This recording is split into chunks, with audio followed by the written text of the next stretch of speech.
Dickens Christmas Fair is back in Daly City in a mobile format this year. But while it is supposed to bring joy during the holiday season, former cast members say that joy comes at the expense of some pain. The 51-year-old holiday tradition is facing backlash and a boycott after allegations of sexual harassment and racism. KRON 4's Taylor Bisacky talked to former cast members of the fair tonight, and she joins us live with more.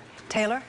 Well, more than 200 cast members and thousands of attendees have vouched not to return to the fair this year. Plus, an online petition has gained more than 3,000 signatures. Former cast members allege that the issues of racism and inappropriate sexual behavior have been swept under the rug for years. A Daly City holiday tradition is in hot water after allegations of racism and sexual harassment. Former cast member at the Great Dickens Christmas Fair, Leandra Darden, says it was an unsafe work environment behind the curtains. Marginalized people have always had a problem at the Dickens Fair, and oftentimes what happens is that they run against the wall and they run against the wall and they don't have any support, and so they walk away quietly and they lick their wounds.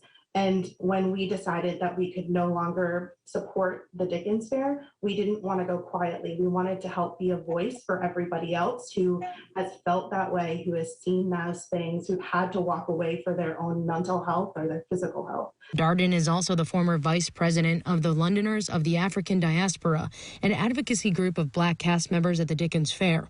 Darden didn't return to the fair this year, along with 200 other cast members and thousands of attendees, according to an online petition calling for a boycott. We were called slaves, not just by people that came to visit us, but by other cast members.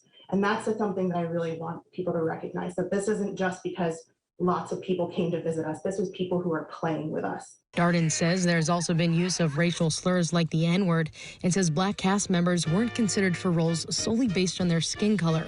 But that's not all. Former co-director of the singing group, Gin Alley Sally's Jennifer D'Amico, alleges inappropriate touching, groping, and harassment by members. I've learned over the years that it isn't something that I have to take. But there weren't mechanisms in place for me to talk to anybody about it. But the culture made me think that I was supposed to accept it, that it was the way things were. And so I just let it happen. And it happens to young women, sometimes minors.